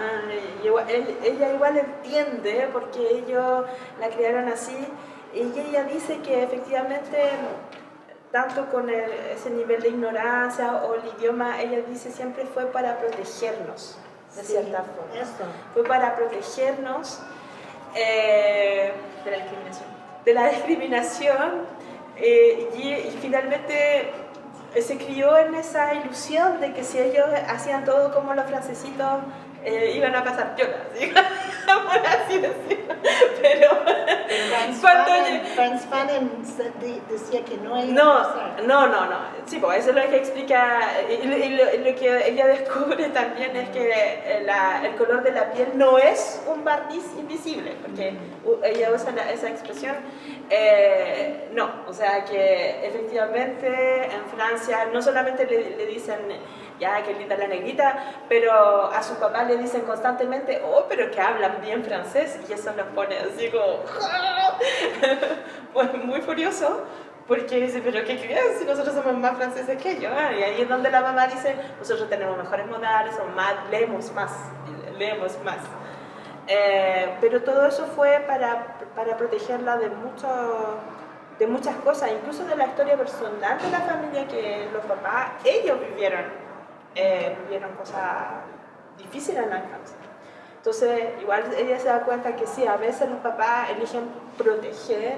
De eso hablamos mucho igual en el club, que la educación, sí, obviamente, en muchos relatos había como una especie de libertad, de epifanía, de descubrimiento, pero que al inicio no es maldad de parte de los que se encargan de la educación, es una forma de protegerlo y de protegerlo dentro de la familia con sus códigos. Y bueno, hay muchos relatos que difieren en los tipos de códigos, obviamente, que se van a generar en esta educación. ¿Sí? ¿Quiere decir algo? En ese sentido creo que es súper curioso, interesante más que curioso, cómo en esta participación de la familia en la creación de una identidad, la transmisión del lenguaje, ¿no es cierto?, y de la historia es clave, como hemos conversado, pero también, como mencionas tú ahora, esta transmisión de la memoria por temas quizás de protección, de quiero proteger, es una memoria muy selectiva. O sea, decidimos transmitir algunos recuerdos por sobre otros. Y eso igual tiene su peligro, creo yo. Bueno, en el caso de Marisa, cuando ella tiene su propio descubrimiento, ¿cierto? Ella aprende por sí misma su historia, pero igual el esconder, bueno, después pero nunca ella funciona, parece. ella se burla de los negros norteamericanos que vienen a Ghana con un papel donde ellos allá en Estados Unidos le pagaron a personas para descubrir en su árbol genealógico si tenían parientes en África. Entonces hay mucha gente que viene así como un poco menos como, mira, aquí están, y ella se burla, o sea, se burla mucho de eso, de esa gente que viene como a hacer un turismo genealógico, buscando sus raíces en África, y sí, hay todo eso. O sea que la búsqueda de ella siempre fue como más interior, fue intelectual, fue política, tiene muchas facetas la búsqueda que ella tiene, o sea que tuvo en ese momento. Y en ese sentido, recomendación personal que le digo, me recuerda mucho a que hemos hablado con Susan, americana de Chimamanda Ngozi Adichie. Es buenísimo. Y claro, ella escribe, no sé qué tan autobiográfico sea, americana, pero sí tiene hartos tintes autobiográficos. Y sí hay un punto de vista bien interesante, que esta mujer escribe desde Nigeria, que está en Nigeria, y que la vida, digamos, la lleva eventualmente a Estados Unidos, al Reino Unido, y ella dice cómo ella descubre que es negra cuando va a Estados Unidos. Porque en Nigeria todos eran negros. Claro, entonces no existe esa, eso. no es tema. No es tema. Entonces ella descubre que es negra cuando va a Estados Unidos. Y en eso también ella habla, muy parecido a esconder, cómo en Nigeria la gente hace una diferencia súper grande entre ser africano, ser de Nigeria, ser negro de Nigeria, y ser negro de Estados Unidos. Crea una distancia súper grande, sí, y una jerarquía. Hay una jerarquía, y yo en un momento que en Marie Condé hay una pequeña línea ahí donde ahí me pregunté si también no hay una especie de resentimiento de parte de los antillanos, de los negros americanos, que piensan que los negros africanos los abandonaron o los vendieron. O sea que como que ¿por qué me abandonaste? ¿Por qué me dejaste ir? Hay como eso también, que viene además del sentimiento de superioridad, que ella comenta mucho, que Fanon también comenta, pero yo igual me pregunté si había otras cosas más que tenían que ver con fuerte comprensión y resentimiento. Y en el caso de Americana, es bien da a entender que gran parte de esta discriminación de las personas negras de África en contra de las personas negras de lo que fueron las colonias, digamos, pasa mucho, parece, por la influencia de la cultura popular, donde ellos ven películas, series, etcétera, donde cuando aparecen personajes negros de, no sé, de Queens, de del Bronx, siempre pertenecen, ¿no es cierto?, son criminales, son, digamos, subalternos, entonces, marginados, personajes muy marginales. Entonces, la idea que ellos tienen, ellos se quieren distanciar de eso, pero en parte es por cómo los productos culturales que surgen de ahí crean un estereotipo que ellos también consumen. También estaba pensando en dos libros, uno de Bernadette Evaristo, no me acuerdo el nombre ahora, que ganó el Booker hace un par de años, que era la historia de los últimos 50 años del siglo XX, pero en cuanto a la migración de mujeres negras de África y del Caribe. ¿Te parece el nombre? Muy interesante. Bernadette Evaristo ganó el Booker. Y el otro libro, hay uno de Ya Gayasi, donde ella habla desde África, la historia de la esclavitud, de los barcos, pero habla desde el punto de vista de una mujer africana, que es distinto como lo narra, porque siempre tenemos esa narración de Estados Unidos, por ejemplo, pero ella es al revés. Y también es muy popular. Niña, mujer. Girl, Woman, Girl, Woman, Other. Sí. Y hay una traducción, parece, pero no se ha visto aquí en España. Pero Aquí también dice. Sí, está en busca libre. está en busca Esa la libre. traigan de España. Sí. probablemente. Pero me encantó la narración, porque es otra forma de mirar la Gran Bretaña. Si uno lee este texto, nunca se va a percibir la historia de la misma forma. Como igual que americana, donde se percibe desde África como son los africanoamericanos. Lo que es más sorprendente es que es un fenómeno porque, bueno, Maryse Condé lo que cuenta fue en el año 50, nosotros en 60, 58, si recuerdo bien, llegó a primera vez a África, pero es un fenómeno que es reciente porque el año antepasado, cuando vino la dramaturga Diane Francisque a dar una charla, ella viene de Martinica y contó en su masterclass que hizo ya en el Teatro Bio Bio, ella contó exactamente lo mismo. O sea que ella creció en Martinica, fue a la Escuela de la República y bla, bla, bla, bla, bla, bla.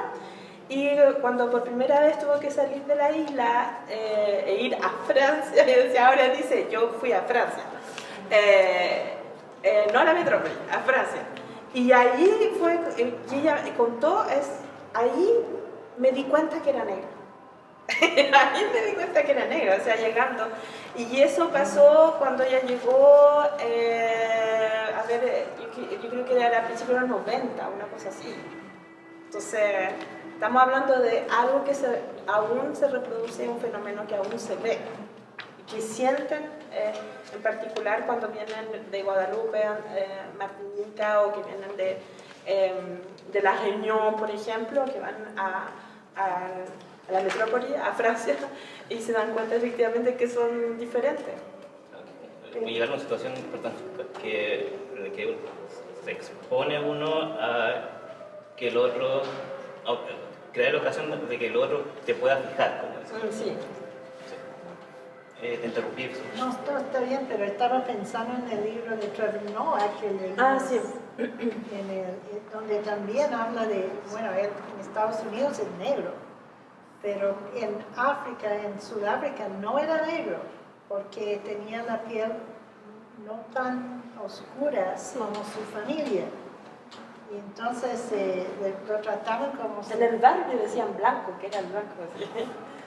O cuando rezaban en la familia, que eran muy devotos, la abuela decía a él que rezara por la familia porque tenía la piel más blanca y Dios lo iba a escuchar primero. una línea directa con Dios por ser más grande. No tiene una línea, un número atrás. Se supone que era judío, no blanco, pero ya. Sí, eso también lo trabaja harto en su stand-up.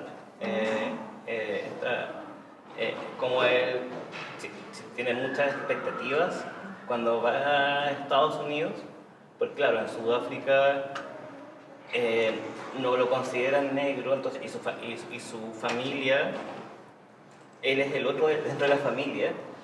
Entonces dice, pero en Estados Unidos sí me van a decir negro, entonces sí puedo ser negro por fin voy a ser negro. Y ahí obviamente él bromea porque es un stand-up acerca de que, claro, sí, pero tiene unas consecuencias bien importantes el poder encajar finalmente en cierto grupo. Bueno, él quería ser parte como de una pandilla, pero no lo aceptaban porque no era. Pero después lo venció con la música porque era DJ, se hizo DJ, ahí lo aceptaron. Otra recomendación de Trevor Noah, su autobiografía. No sé cómo se llama en castellano. Born a Crime. Born a Crime, ya. Pero debe estar traducida. Nacido. Yo no leo francés. ¿Tú lo entiendes en francés? Sí. Y es bueno para enseñanza media, yo creo, porque es entretenido, pero trata temas súper complejos y serios, pero de una forma comprensible, en lenguaje que se entiende y que adolescentes podrían entender. Así que lo ocupamos el año pasado en clase. Un buen resultado. Sí. No sé si alguien más quiere comentar algo, sugerir algo. Aceptamos muchas las sugerencias para el club de 2024. para las lecturas, porque el club volverá. Volveremos. Con sin financiamiento. Volveremos. ¿Cómo no sé interesante volverá? Pero igual habrá torta. La torta sagrada. Vengan al club, comemos torta. Así que si alguien quiere sugerir alguna lectura que hayan hecho y que les recordó, Crap. que se acordaron con esto, o alguna película, alguna serie. ¿Sí? Yo, bueno, es primera vez que vengo a primera sesión de la clase que empató, no sé de la última, pero más que nada porque recordé el momento que él dijo que esta violencia que se ejercía sobre el cuerpo femenino muchas veces se veía como espectacularizada, muchas veces por la guerra, estas cosas que son bien dramáticas, pero la instrumentalización del cuerpo femenino sucede muy en la cotidianidad. Y en un momento hablaron sobre Silvia Tedrich, y de hecho ella tiene un libro que se llama El patriarcado al salario, y es un libro muy bueno y que de verdad lo recomiendo porque es muy interesante. Yo lo leí porque yo tenía dudas sobre esto del salario por el trabajo doméstico, un poco como a dónde se sentaban las bases, por ejemplo, para este argumento, y me pareció súper interesante que ella postulaba de que para poder terminar con esta violencia de alguna manera había que colocarle un precio al trabajo. ¿Por qué? Porque de alguna manera quien hiciese ese trabajo recibía un sueldo, por ejemplo, y se terminaba de alguna manera como con esta noción de que los trabajos de cuidado, por ejemplo, estaban asociados siempre, por ejemplo, a las mujeres. Yo creo que esa es una violencia que quizás pasa muy desapercibida porque está fundada bajo las bases de que lo hacemos por amor, lo hacemos por cuidado, y como por esta imagen de la que hablaba, por ejemplo, Camila, sobre esto de la imagen de la Virgen, por ejemplo, que está ahí cuidado siempre de la otra persona. Yo creo que quizás todos tenemos historias, por ejemplo, de mujeres que han dejado su vida relegadas por tener que focalizarse en el cuidado de un miembro de la familia, por ejemplo, mayor. Entonces, me llama la atención, claro, quiero leerme todos los libros de las que hoy día, por ejemplo, expusieron, pero me pasa que me recuerda constantemente también cómo esa violencia está a un nivel súper espectacularizado, pero después al mismo tiempo también muy cotidiano. Sí, en eso, quizás ya lo has leído, pero en el último capítulo, que se me dio el nombre, el último capítulo del primer libro de Angela Davis. ¿Quieres hacer clase? Sí. El último capítulo es sobre, se llama como acerca del fin del trabajo doméstico. Y hay como que se le ocurren ideas acerca de cómo se hace cada cosa, porque como dices tú, es un tema súper complejo. Entonces ella primero cuenta la historia desde su punto de vista de cómo surge esto a partir de la revolución industrial. Porque antes todos trabajaban y punto. No había diferencia entre trabajo doméstico y trabajo no doméstico, porque todo el trabajo era doméstico y no doméstico. Hacer las velas, ordenar la vaca, etc.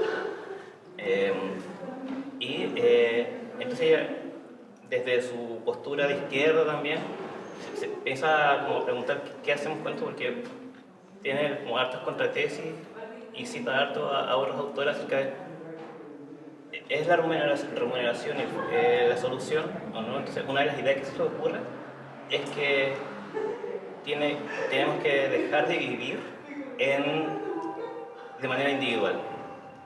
Entonces, tenemos que vivir todos en lugares, por ejemplo, donde la cocina sea compartida y todos cooperamos y todos cuidamos a los niños.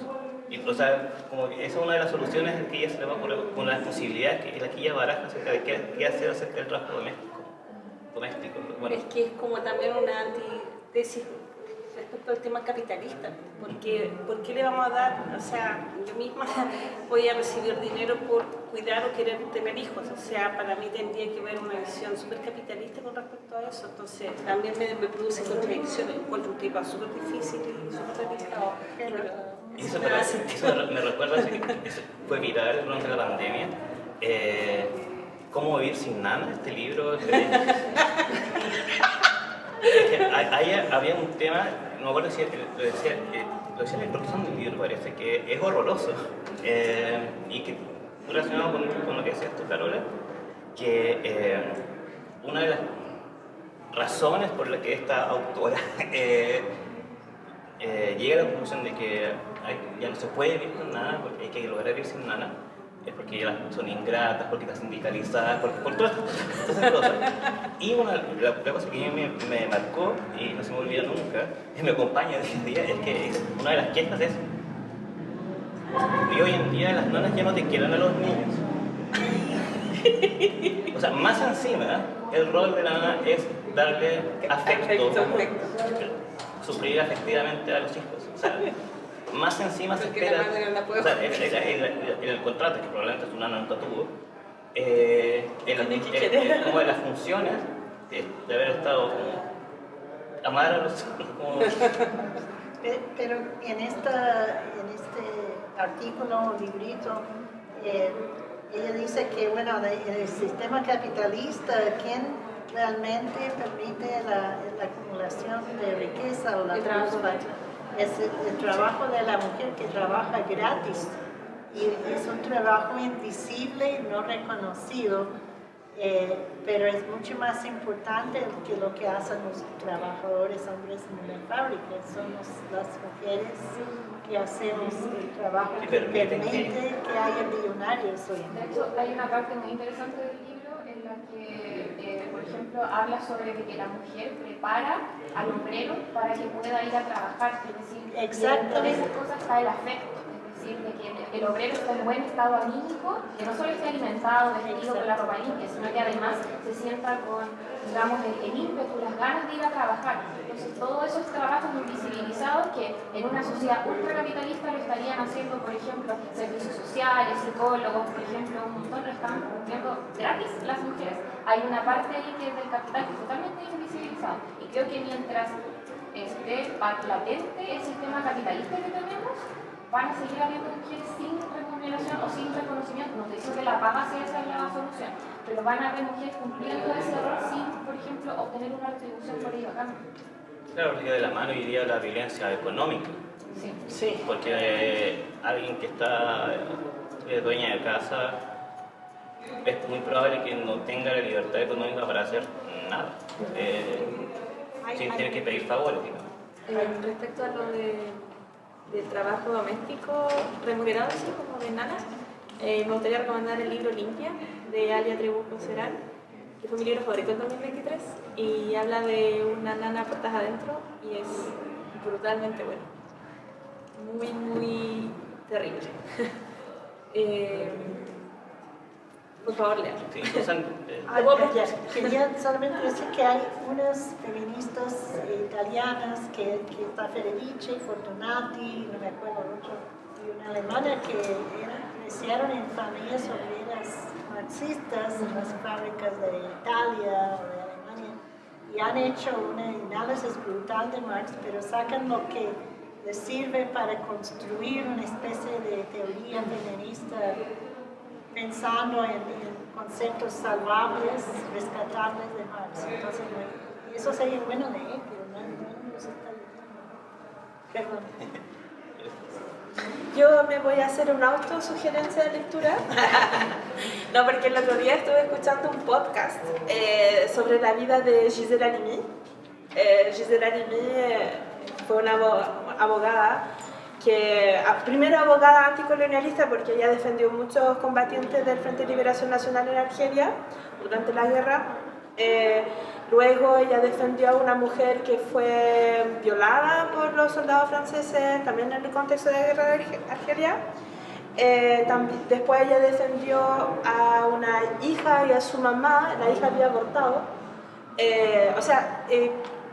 Todo su combate fue un combate feminista. Después ella defendió dos mujeres que habían sido violadas en Marsella por varios hombres, parece que eran 4 o 5. Escuchando el podcast y escuchando su vida, fue como para... Bueno, ella escribió mucho, escribió relatos autobiográficos, hay uno que se llama en francés Le lait de l'oranger. Me dieron ganas de leerlo porque escuchando el podcast de su vida, bueno, ella nació en Túnez, su mamá le decía que ella tenía que servir a su hermano y ella dijo no, incluso niña hizo una huelga de hambre. Ella, su mamá dijo ya, aunque frente a la huelga de hambre, porque ella decía quiero estudiar, quiero ser alguien, bueno, abogada, se fue a Francia a los 18 años, o sea, a Francia.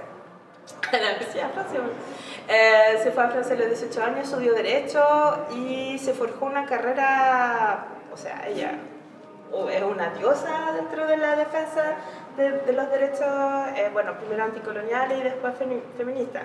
Y ella, en el podcast hay varias entrevistas que le hicieron y ella cuenta que sí, pues, obviamente ella tenía que ir al tribunal en la mañana, pero tenía los cabros chicos, que había que darle de comer y además estaba trabajando en lo que tenía que decir el día siguiente. Y decía, sí, pues además estaba sola, en algún momento o sea, estaba realmente sola, ocupándose de los niños. Y eso es una injusticia que ella siempre dijo, o sea que sí, obviamente ella luchó por el aborto, luchó por el reconocimiento de la violación, también gracias a eso cambió la ley en Francia, a lo que ella hizo. Pero dijo, mientras no tengamos independencia económica, esto no va a funcionar. O sea, podemos luchar por todo el resto, pero si no tenemos nuestra independencia económica, no vamos a poder surgir en el espacio político, los espacios de la empresa, todo lo demás. Así que me dieron muchas ganas de leer lo que escribió, su historia.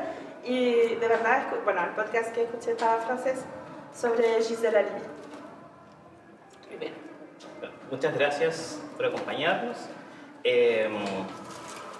Síganos en redes sociales. A partir del próximo... Sí, para que se puedan inscribir el próximo año a la próxima próximo edición. semestre. ¡Estamos! Para que, bueno, a la versión que viene este año de Encuentros. Vamos a explorar nuevos géneros también. Vamos a trabajar con teatro y también con... Sí, ya está como... O sea, yo creo que sugerencia. Yo sí. quiero hacer esa función de teatro. Sí, Pero parecía. también con ensayos, también con géneros que son medio híbridos, como en el caso, ya lo leímos a San Duda, pero cuando se trabaja este ensayo que coquetea con la narrativa y también con la poesía muchas veces. Así que síganos para que estén atentos a cuando abramos las inscripciones. Estamos todos más que bienvenidos y muchas gracias por acompañarnos nuevamente. Gracias.